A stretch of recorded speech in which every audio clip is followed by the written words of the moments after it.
The message arrived at exactly 0300 Universal Standard Time. Not to one government, not to one military command, to everyone. Every presidential bunker, every defense headquarters, every orbital command station, every intelligence agency, every nuclear launch center, and every deep space communications relay on Earth received the transmission at the exact same instant. It ignored 40 years of cybersecurity. It bypassed every firewall, every quantum encryption key, every classified defense protocol. No alarm detected an intrusion. No system recorded an entry point. One moment the screens displayed ordinary data. The next, they all displayed the same message.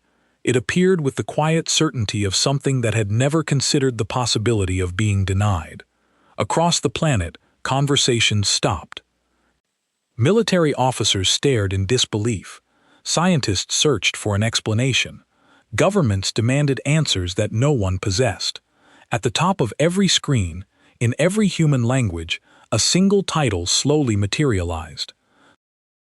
Official Notice from the Galactic Sovereignty Council. Beneath it, the declaration continued. To the species-designated human. The Galactic Sovereignty Council, governing authority of 412 recognized interstellar civilizations throughout the Orion Cygnus arm, hereby issues the following binding decree.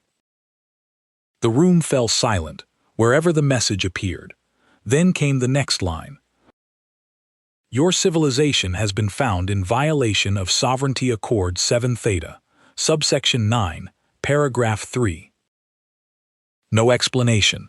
No evidence, no opportunity for appeal, only a countdown. Compliance is required within 7 planetary days. Failure to comply will result in immediate enforcement action.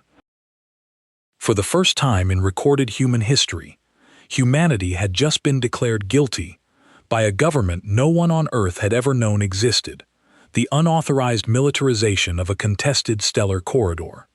The corridor known to your people as the Kepler Transit Lane has been under sovereignty jurisdiction for 11,000 years. Your construction of 17 military installations along its length constitutes an act of aggression under galactic law. You are given 24 standard hours to transmit your unconditional surrender, decommission all installations, and submit your species leadership for judgment before the Council. Failure to comply will result in the total pacification of your home system. This is not a negotiation. This is not a warning. This is your only notice. Admiral Sarah Voss read the message 4 times. Then she sat down her coffee, still hot, still perfectly black, the way she always took it, and stared at the wall of her office aboard UES Resolute, humanity's largest dreadnought, currently parked in high orbit above Earth's moon. She had been in command for 11 years. She had fought the Cathari border skirmishes. She had survived the Void Plague. She had watched 3 of her closest friends die in the silent dark between stars. She was not, by any reasonable measure, a person who frightened easily. She was frightened now, not because of the message itself. Voss was a military woman. She understood threats. She understood ultimatums.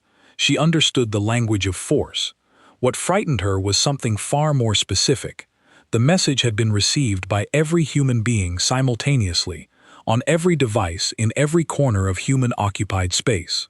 That kind of reach, that kind of casual, effortless penetration of humanity's most sophisticated systems, spoke not of a civilization that was powerful. It spoke of a civilization for whom power was so ordinary, so unremarkable, that displaying it required no effort at all. She opened a secure channel to Earth. Secretary General Harlan Oe answered on the second ring. He looked exactly the way she felt.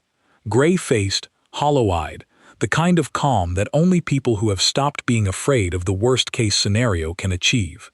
"You've seen it," he said. "It wasn't a question." "I've seen it," she confirmed. "How long has Command known about violations in the Kepler corridor?" A pause. Too long. The kind of pause that said longer than they should have.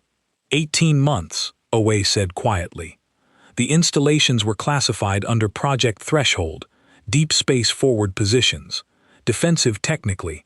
Technically, Voss repeated. She let the word sit in the air like a stone dropped into still water, watching the ripples. And no one thought to inform the council. No one thought to check whether we were building inside someone else's territory. The stellar surveys indicated the corridor was unclaimed. OA said our crafters cross-referenced every known sovereignty map in the galactic database. 11,000 years, Boss interrupted. They've held that corridor for 11,000 years. That's 3 times older than recorded human civilization. Our surveys didn't find it because we weren't looking for something that old. Another silence. Outside the viewport, Earth turned slowly, blue and white, and achingly beautiful. The way it always looked from up here. The way it had always made her chest tighten with something that sat between pride and terror. 24 hours, OA said. What do we do with 24 hours? Voss thought about it. Not for long. The answer was already there, the way the answers always were. Not comfortable, not clean, but present. We don't surrender, she said. The silence that followed was the loudest thing she had ever heard. Sarah, I'm not saying we fight them, she continued, her voice steady, in the way that only fear, when it has been thoroughly processed and converted into something useful, can produce. I'm saying we don't surrender. There's a difference, and I need you to trust me on that difference for the next 24 hours, because what I'm about to propose is either the most brilliant thing humanity has ever done, or the last. She pulled up a holographic display. 17 installations, the Kepler transit lane, 412 civilizations, a clock ticking, 23 hours and 51 minutes remaining. She started making calls. The first call was to Dr. Uni Park, humanity's leading xenolinguist, and the woman who had spent 30 years studying every scrap of galactic law ever leaked, stolen, or diplomatically obtained. Park answered from her office at the University of New Geneva, dressed in pajamas, her hair loose, and her expression carrying the particular alertness of a person who had been awake for hours, already chewing on the same problem. I've been waiting for your call, Park said without preamble. I've been reading the accord, and Boss asked. Park smiled. It was a small smile, precise and careful, the kind of smile that carried a loaded weapon inside it. And she said, I think the council may have made a mistake. The second call was to General Tobias Mwangi, commander of the Kepler installations themselves, a blunt, boulder-shaped man who had spent his career building things in places other people called impossible. He answered from Installation 7, the largest of the 17, a station the size of a small city, carved into the rock of a rogue asteroid at the corridor's midpoint. They want me to decommission, he said before Voss could speak. I heard the message. Everyone heard the message. Don't touch a single bolt, Voss said. Wangi looked at her for a long moment. His face was the face of a man who had been told many things over the course of a long career, many of them dangerous, many of them stupid, occasionally both at once. He had a gift for telling the difference. Understood, he said, and nothing else. The third call was to Captain Leo Shen, commanding officer of UES Pathfinder, currently the fastest ship in the human fleet, a sleek, needle-thin vessel built for reconnaissance, designed to go places and come back before anyone noticed. Shen was 29 years old, absurdly talented, and constitutionally incapable of following an order he thought was wrong, which made him simultaneously humanity's best officer and its most exhausting one. I need you at coordinates I'm transmitting now, Boss said. Maximum speed you'll be carrying, Dr. Park. Shen glanced at the coordinates. His eyebrows rose. That's the edge of the sovereignty's nearest administrative sector, he said. Yes, that's inside their space. Yes, Admiral, if they see us as aggressive, they already see us as aggressive. Voss said, that's not the variable I'm managing. Get moving. 22 hours and 30 minutes remaining. In the council chamber 11 billion kilometers away, the 17 members of the Galactic Sovereignty Council watched the human response, or rather the absence of one, with a mixture of contempt and mild interest. Contempt, because silence was what small civilizations always produced in the first hours after an ultimatum. Interest, because sometimes those silences meant something. High Arbiter Velarath, the oldest and most powerful member of the Council, studied the human stellar map with the particular attention of someone who found insects fascinating precisely because their lives were so brief. "They have not responded," said Counselor Drath of the Mercathy Collective, a species that communicated through bioluminescent pulses and regarded all verbal language as a sign of evolutionary immaturity. "They will," said Velarath. "They always do. The small ones always want to believe there is something to say." "Should we be concerned about their military capacity?" asked Counselor Pren of the Yas Federation, a being that resembled from certain angles a 6-meter column of amber smoke. Belsharath considered the question with the patience of someone for whom consideration cost nothing. "Their largest vessel masses approximately 40,000 tons, he said. "Our lightest patrol cruiser masses 300,000. Their most advanced weapon system, the so-called helix cannon, generates approximately 12 turles of focused energy. Our standard infantry sidearm generates 9. He paused. "No, we are not concerned." The chamber settled back into quiet satisfaction. None of them were watching Dr. Park. None of them yet knew they should be. Ui's Pathfinder crossed into sovereignty space at hour 6, running dark. No transponder, no active sensors, nothing that would read as a military approach on any standard detection grid. Shen flew it the way he flew everything, with the quiet intensity of a man conducting surgery, every adjustment micro-precise, every calculation made 3 moves ahead. Dr. Park sat in the co-pilot seat and read. She had been reading for 6 hours. The full text of Sovereignty Accord 7 Theta, the annexes, the supplementary protocols, the historical precedents, the 11,000 years of case law that the Council had accumulated in their long administration of the Orion Cygnus arm. She read the way a surgeon reads an X-ray, not looking for what was there, but for what was missing. She found it at hour 7. "There," she said quietly, and pointed at a line of text so old it had been rendered in a script that predated the modern galactic standard by 4,000 years. Shen glanced at it. "I can't read that," he said.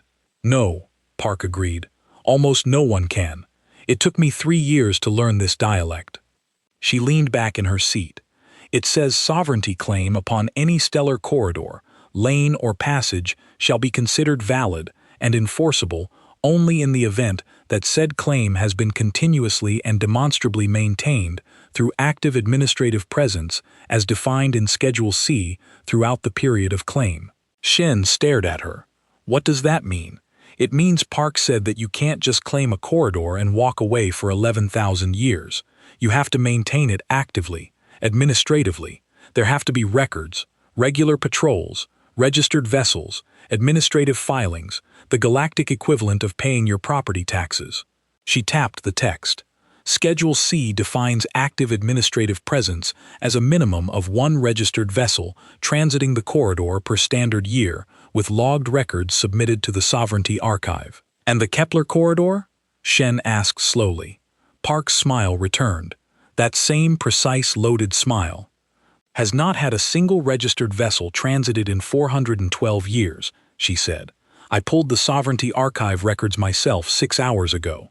The last logged patrol was filed under a civilization called the Vaoth Principality, which ceased to exist in year 7203 of the Sovereignty calendar, when it was absorbed by the Mercathy Collective." She paused. "Who have never filed a single corridor maintenance record in the 400 years since." Shen was quiet for a long moment. "So the claim is void," he said, "under their own law." Park said the claim has been void for 412 years, which means when humanity built those installations, we weren't building in contested territory. We were building an unclaimed space which is explicitly permitted under Sovereignty Accord 3D Alpha, the right of frontier settlement which every recognized civilization, including humanity, ratified when we were granted observer status in the galactic community 30 years ago. We were always allowed to be there. The Council either doesn't know their own law, or she paused, or they know and they don't care, Shen said. Or they know and they don't care, Park agreed. Because for 412 civilizations, the law is something that applies to the small ones, not to them. The silence between them carried the particular weight of a realization that changes the shape of everything that comes after it. "Where are we going?" Shen asked, though he already knew. "The Sovereignty Archive," Park said. "I need certified copies of everything logged, stamped, and submitted to the Council's own legal record system before our 24. Because if we're going to win this, and we are going to win this, we're going to win it the right way. Their way with their law, their records, their own 11,000-year paper trail pointing straight back at them." She looked at the coordinates ahead. The archive was a station the size of a small moon, orbiting a red dwarf star at the edge of the Sovereignty's administrative core. It was staffed by a species called the Kalari, ancient librarians who had been maintaining galactic records since before humanity had discovered fire, and who were famously legendarily incorruptible. Not because they were noble, because they simply didn't care about anything except the records. The records were everything. The records were sacred. "Will they let us in?" Shen asked. "Humanity is an observer civilization," Park said. "Under Accord 2 Beta, observer civilizations have full archive access rights." She paused. "The Council has never revoked our observer status because to do so, they would have had to file the revocation with the archive, and filing anything with the archive creates a permanent record, and they didn't want a permanent record of what they were doing." Shen considered this. "They outsmarted themselves," he said. "Civilizations that have been powerful for 11,000 years," Park said quietly, "sometimes forget what it was like to need the rules. They stop reading the fine print. They stop checking the schedules. They assume the law is what they say it is." She looked out the viewport at the cold blaze of alien stars. "They forgot that the law is also what's written down." Back on Earth, Admiral Voss was managing the other half of the equation, the military half. Not because she intended to fight. She was not so far gone from reason as that, but because the Council needed to believe for the next 17 hours that humanity might. Because a species that simply accepted an ultimatum was a species that could be issued another one, and another, and another, until there was nothing left to surrender but the habit of standing. She pulled the fleet not to the Kepler corridor. That would have been provocation, and provocation was not the tool she needed. She pulled every available UED vessel to the edge of Sol System's outer boundary, forming a loose perimeter that was by any reasonable military calculus absurd. 47 ships against the Sovereignty's thousands.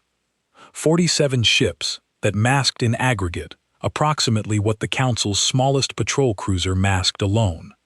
She wasn't building a wall, she was building a statement. The statement was, "We are still here. We have not flinched. We have not moved. The clock is running and we are still calmly exactly where we were." Counselor Drath of the Mercathy Collective was the first to notice. "They have not decommissioned," Drath said, their bioluminescent pulses cycling through colors that translated roughly as irritation. "They have not responded. They have not retreated. They have moved their vessels to their system boundary." "Posturing," said Velarath with the serenity of someone who had watched 1,000 small civilizations posture and break. "Perhaps," said Drath, "but one of their vessels has crossed into our space. A small ship, fast, running dark." Velarath turned. His attention when it fully engaged was like a searchlight, blinding, absolute, slightly terrifying even to his colleagues. "Where?" he said. "Heading for the archive," said Drath. The silence that followed was different from the comfortable silences that had preceded it. This one had edges. "Why?" said Sharath very slowly. "Would they be going to the archive?" No one answered. Because no one knew. Because for 412 years no one had needed to know. Sharath pulled up the text of Sovereignty Accord 7 Theta. He read it. Then he read Schedule C. He was very still for a very long time. "How long since a vessel transited the Kepler corridor under Sovereignty Registry?" he asked very quietly. His aide checked. The aide's color changed. Not the bioluminescence of the Mercathy, but the particular gray-white power of a being who has just realized something terrible. 412 years high orbiter. The council chamber had never been so quiet. 13 hours and 40 minutes remaining. The Kalari did not speak. They communicated through movement, the precise, deliberate repositioning of their 6 limbs in patterns that had been formalized over 40,000 years of archival practice. To an untrained observer, they looked like very large, very slow spiders engaged in an elaborate interpretive dance. To someone who knew the language, and Park did, because Park knew every language that had ever been written down, they were saying, "Proceed to Terminal 7. Present your credentials. State your request." Pathfinder docked at hour 9. Park moved through the archive with the focused efficiency of someone who has spent their entire professional life preparing for exactly this moment without knowing it. The archive was vast, a structure so large that its interior had its own weather system. Currents of climate-controlled air moving between towers of storage medium that stretched from floor to ceiling for kilometers in every direction. Records going back 40,000 years. Every treaty, every accord, every administrative filing, every patrol log, every border adjustment, every territorial claim that had ever been submitted to the galactic sovereignty, every gap, every lapse, every 400-year silence in a record that was supposed to speak every year. Park found Terminal 7 presented her credentials. Observer Civilization Representative United Earth Government authorized under Accord 2 Beta and made her request. The Kalari at the terminal processed it, checked the credentials, cross-referenced the accord, checked again. Then they began to move, and their movement said, "This request is valid. Proceed." What followed was 3 hours of the most consequential archival research in human history, conducted in near silence in a terminal alcove deep in the body of the archive, surrounded by 40,000 years of accumulated record. Park pulled the Kepler corridor maintenance logs, all of them, every year, every decade, every century, going back to the original VA Principality claim of year 2008, regular filings through year 6791, annual patrols logged and certified, then year 6792, nothing, year 6793, nothing, 412 consecutive years of nothing. She pulled the Schedule C definition of administrative maintenance. She pulled the Accord 7 Theta validity clause. She pulled the Accord 3 Alpha frontier settlement rights. She pulled the Observer Civilization ratification records for humanity, signed and certified in year 1143 of the sovereignty calendar 32 years ago. She built the argument the way she would have built any argument from the ground up, every stone placed with precision, every joint mortared with citation and cross-reference, and the kind of obsessive logical rigor that had made her over 30 years of scholarship simultaneously the most brilliant and most infuriating person in any room she occupied. Then she filed it, not with the council, with the archive itself. The archive was the sovereignty's permanent record. Filing with the archive meant the document existed permanently, indelibly, irrevocably, regardless of what the council did or said afterward. It meant that when future civilizations, centuries from now, looked back at this moment, they would find humanity's argument in its entirety, sitting in the record, demanding to be read. The Kalari stamped it, logged it, assigned it a case number. Case 11-1447H, the first human-initiated legal challenge in galactic sovereignty history. Then, because the archive's protocols required notification of all parties in any file dispute, they transmitted a copy to the council. It arrived at hour 12. Bel-Shareth read it in his private chambers alone, which was unusual. He read it twice, which was more unusual still. He was not a being who needed to read things twice. The argument was airtight. He had known this was possible in the abstract way that one knows a structural flaw exists in a building without ever expecting anyone to find it.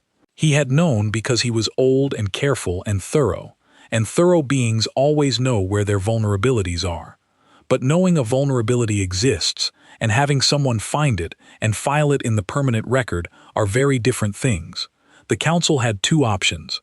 Option 1, proceed with the pacification order, destroy the human installations, potentially destroy Earth itself, as the ultimatum had implied, win the military engagement, which was not in doubt, was never in doubt, and lose the legal argument permanently on the record for every civilization in the sovereignty to see. Establish a precedent that the council could and would violate its own accords when it suited them, and that a small civilization that found the right clause and filed the right document, could be destroyed for it. Watch what happened to the sovereignty's authority carefully accumulated over 11,000 years when 412 civilizations started checking their own archives for gaps. Option 2. Acknowledge the filing. Acknowledge the argument. Acknowledge that the Kepler corridor claim had lapsed, that humanity's installations were legal, that the ultimatum had been issued in error, which it had been technically if anyone was being rigorous about it, and the Kalari were always rigorous, and withdraw. Bel-Sharath sat with the options for a long time. He was 11,000 years old in the way that beings of his species measured such things. He had watched civilizations rise and collapse, had watched ideologies burn bright and gutter out, had watched species that had seemed permanent as stone crumbled to dust. He had learned over that long span the difference between the things that could be recovered from and the things that could not. Losing a legal argument could be recovered from, losing 11,000 years of accumulated legitimacy could not. He opened a channel to his senior aide. "Contact Admiral Voss," he said. "I wish to speak with her directly." His aide stared at him. "Hi, Arbiter. Our vessels are positioned. The pacification fleet is at the boundary of the human system." One word, Bel-Sharath agreed. "And we destroy a small civilization that was by every measure of our own law, building legally an unclaimed space. And we hand every resentful civilization in the sovereignty the proof they've been waiting for, that we operate above the law." He paused. "Contact Admiral Voss. 11 hours remaining." Voss was on the bridge of Resolute when the channel opened. She had not slept. She had not eaten. She had consumed approximately 12 cups of coffee, and she did not at this precise moment look like someone who had spent the last 13 hours in a state of controlled terror. She looked like someone who had expected this call. Bel-Sharath studied her through the view screen. He had dealt with many species in his long career. He had dealt with warriors and diplomats and kings and warlords and beings for whom the concept of individual identity was so alien that conversation required dedicated interpretation software. He had a gift for reading beings. He read Voss. He saw behind the stillness, behind the control, the faintest ghost of something that might have been not triumph, not yet, but the recognition of a door opening that had been locked. "Admiral Voss," he said. "Hi, Arbiter," she replied. "You are aware of the filing made by your representative at the Sovereignty Archive." "I am. You understand that this does not change the fundamental reality of your situation." "I understand." Voss said that the fundamental reality of our situation is that we were building legally an unclaimed space, that your ultimatum was issued in error, and that the archive now has a permanent record of both those facts. Another silence, this one different again. Not comfortable, not alarmed, but considering you are a very small civilization, Bel-Sharath said, "You have been recognized by the sovereignty for 32 years. You have in that time mapped approximately 0.003% of the territory we administer. You have a single inhabited home world, 6 colony stations, and 17 military installations that are, I will acknowledge this, technically legal under a reading of our accords that no one has applied in 4,000 years." He paused. "And yet here we are, Voss agreed. "I find," Bel-Sharath said slowly, "that I am curious about your species. That's a start." Voss said the final 11 hours were not what anyone expected, not the council who had expected either submission or feudal defiance, not the watching civilizations. And there were many of them watching because word had spread through the sovereignty's communication networks, with the speed of something that everyone had been quietly waiting to see, who had expected either a spectacular destruction or a humiliating capitulation. Not even Voss herself, who had expected a negotiation and got instead something stranger and more consequential. She got a conversation. Bel-Sharath talked to her for 9 hours not to negotiate. The legal argument was settled. The archive had spoken, and the High Arbiter was nothing if not a being who understood finality. He talked to her the way a very old scholar might talk to a student who had unexpectedly demonstrated the kind of insight that makes the scholar revise their opinion of the student entirely. He asked about Earth, about the Kepler installations, what they were for, what humanity was building toward, what the next 100 years looked like from inside the most junior observer civilization in the sovereignty's history. He asked about Dr. Park, whose name was already circulating in the council's internal channels, with an appended notation that translated roughly as someone to watch. He asked about the coffee. Voss, who had been nursing her 14th cup, looked at it, looked at him, and answered honestly. He processed the description of caffeine dependency with the focused interest of a being who had not encountered the concept before, and found it unexpectedly relatable. In the Sovereignty Archive, Dr. Park was still working, not on the legal challenge, though that was filed, stamped, permanent. She was working on something else. A comprehensive survey of every lapsed territorial claim in the sovereignty's recorded history, cross-referenced against unclaimed space in the regions where humanity currently operated. It was the kind of work that would take years to complete properly, but the outline was already visible, and the outline was remarkable.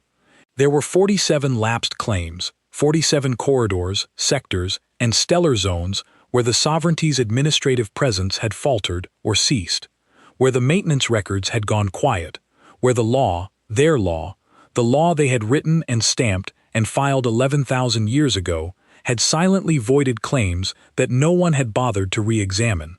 Park filed a preliminary survey with the archive, not as a legal challenge, as an academic document, the kind of thing a researcher files, the kind of thing that goes into the record without necessarily triggering any specific action, the kind of thing that simply exists, available for anyone who wants to look. The Kalari stamped it, logged it, filed it under Park. Why Human Civilization Frontier Survey Lapsed Sovereignty Administrative Claims in the Orion Arm Preliminary Report. It would be read by 600 beings within the hour, 6,000 within the day. At hour 22, the Council issued a revised statement. It was careful language, the kind of language that says something significant while technically admitting to nothing. The Kepler Corridor claim was under administrative review. The ultimatum was suspended, pending legal clarification. The pacification fleet was repositioned for routine patrol duties. The clock reached 0. Humanity had not surrendered. The installation stood. Earth turned blue and white and achingly intact in the light of its unremarkable yellow star. On the bridge of UIS Resolute, Admiral Voss sat down her 15th cup of coffee and looked out at the moon and the stars beyond it, and the vast dark between them that her species had barely begun to cross.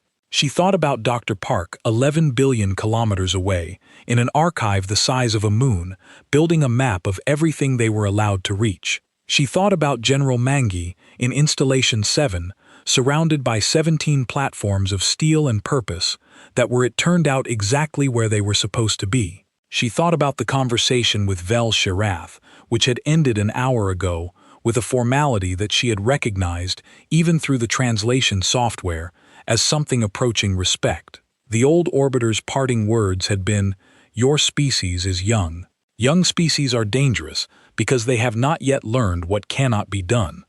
Boss had thought about that for a while. Then she had said, "With respect, High Arbiter, we're not dangerous because we don't know what can't be done. We're dangerous because we keep checking." Another long silence. And then from a being 11,000 years old, presiding over 412 civilizations, commanding a fleet that could sterilize a planet from orbit without breaking a sweat. "Yes," Belshirth had said, "I see that." Secretary General Owe called at our 24-minute zero. He looked different from the gray-faced man she had spoken to 24 hours ago. Not relaxed. There was too much still unresolved for relaxed, but present, grounded. The look of a man who has come to terms with the fact that the universe is large and strange and does not fundamentally care about the comfort of its inhabitants, and who has decided that this is not a reason to stop standing. "It held," he said. "It held." Voss confirmed. "Park's filing changes everything." Voss said, "Not today, not next year, but the preliminary survey she filed, 47 lapsed claims, that's going to be read. It's going to be studied. Every junior civilization in the sovereignty that's ever felt squeezed by a territorial decision they couldn't challenge is going to read that document and look at their own maps and start checking their own archives." She paused. "We didn't just defend the Kepler corridor. We handed the entire sovereignty a mirror. OA was quiet for a moment. Is that a good thing? He asked. Boss thought about it honestly. I don't know, she said. It's a true thing. Whether it's good depends on what everyone does with it. She looked at Earth. But I know this. The Council gave us 24 hours to surrender, and the clock ran out, and we're still here. And the next civilization they try this with, whether it's us or someone else, they're going to remember that. That someone checked, O said quietly. That someone checked, Voss agreed. 3 weeks later, the Sovereignty Council issued a formal administrative notice to all member and observer civilizations. All territorial claims within the sovereignty would undergo a comprehensive review of administrative maintenance records. Any claims found to have lapsed under Schedule C provisions would be flagged for resolution. The review was expected to take 20 years. It was the largest administrative undertaking in sovereignty history. It had been triggered by a single human archivist one sleepless night, reading the fine print in a 4,000-year-old document that no one had looked at closely in centuries. Dr. Park was offered a position on the review committee, the first human ever appointed to a sovereignty administrative body. She accepted on the condition that her full research team came with her and that humanity received full access to the archive for the duration. The council agreed. General Mangi built Installation 18. Captain Shen was promoted mostly because Voss couldn't think of a better way to manage him than to give him more responsibility and see what he did with it. He exceeded expectations because he always did. And Admiral Sarah Voss, on the morning after the clock ran out, finally slept 8 hours, uninterrupted, dreamless, the sleep of someone who has done the thing they needed to do, and can for a moment set it down. She woke to a message from Sheriff. It contained no words, just a data file, a copy of Sovereignty Accord 7 Theta Schedule C, with a single notation appended in the High Arbiter's own administrative code. The notation said amended maintenance requirement increased to quarterly filing, below it in the same code as recommended by Human Observer Representative Park. Why effective immediately? Voss read it twice. Then she got up, made coffee, and went back to work. There was a lot of space left to check.